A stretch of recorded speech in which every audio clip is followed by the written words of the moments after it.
channel. Di video kali ini aku akan sharing pengalaman menyusuiku selama 11 bulan. Sebelumnya perkenalkan, namaku Mira. Aku tinggal di Papua Barat, tepatnya di Manokwari Selatan bersama suami dan anakku Cio. Cio mana? Halo. Sekarang Cio sudah berumur 11 bulan dan puji Tuhan sampai sekarang Cio masih menyusui. Dan sebelumnya di 6 bulan pertama Cio berhasil mendapatkan ASI eksklusif. Harapanku tentu semoga Cio bisa mendapatkan ASI hingga 2 tahun nanti.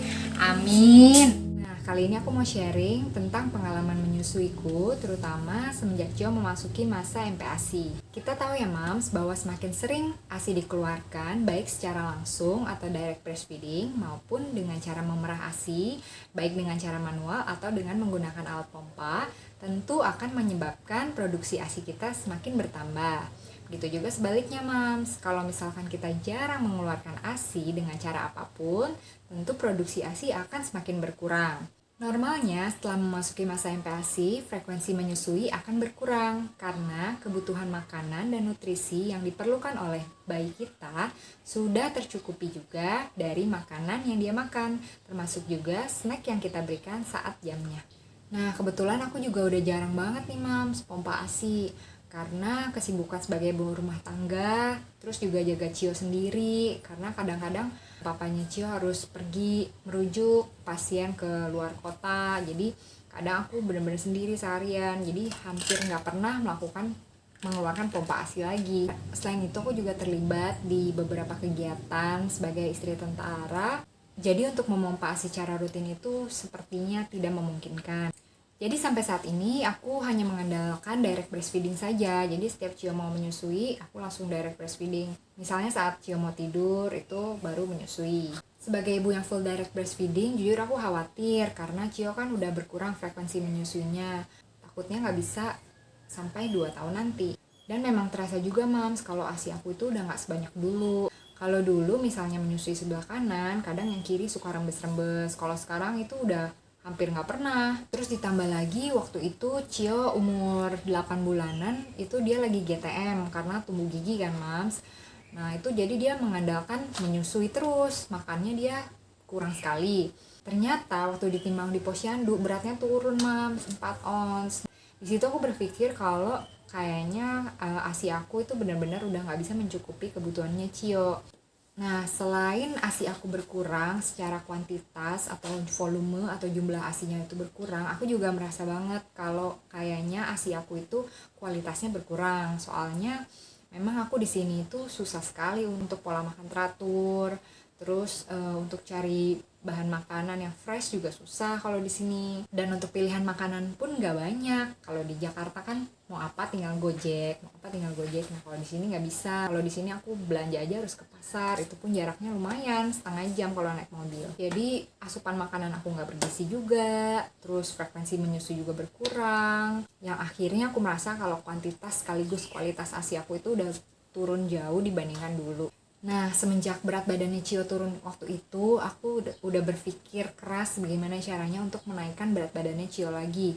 Selain berusaha menerapkan pola makan yang baik untuk Cio maupun untuk aku juga cobalah pompa-pompa ASI biasanya malam-malam waktu Cio udah tidur, minimal 1 atau 2 siklus. Terus aku juga ada browsing Mams, kira-kira apa ya yang bisa membantu aku supaya kuantitas dan kualitas ASI aku itu meningkat. Nah setelah cari-cari info, akhirnya aku ketemulah sama Mam Uung. Aku mau coba Mam Uung ini karena diklaim dapat meningkatkan kuantitas dan kualitas ASI. Nah sebagai dokter tentu aku mengandalkan bahan-bahan yang udah teruji secara klinis ya Mams. Nah, setelah aku cari tahu lebih detail, kandungan Mam Uung itu cukup bermanfaat dan sudah terbukti secara klinis, yaitu kandungannya dia mengandung ekstrak daun kelor dan juga ekstrak ikan gabus. Sedikit tambahan informasi ya Mams, daun kelor itu secara penelitian sudah terbukti sebagai galaktogok atau perangsang dari produksi ASI, sehingga dapat meningkatkan produksi ASI bagi ibu menyusui. Selain itu, beberapa penelitian juga menunjukkan bahwa daun kelor memiliki efek untuk mengurangi stres.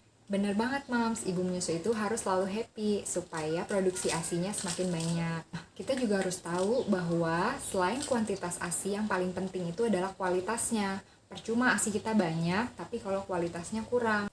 Jadi aku berusaha untuk meningkatkan kualitas ASIku dengan lebih mengatur pola makan, terutama yang bergizi seimbang. Dan dari Mam Uung ini aku juga dapat manfaat ekstrak ikan gabus yang tinggi protein, Mams. Nah, sekarang aku udah rutin konsumsi Mam Uung supaya kualitas dan kuantitas ASI aku terjaga. Nah, jadi sebagai kesimpulannya, untuk meningkatkan produksi ASI, yang pertama, kita harus rutin mengeluarkan ASI, baik direct breastfeeding atau dengan cara memerah ASI, baik dengan cara manual atau dengan pompa.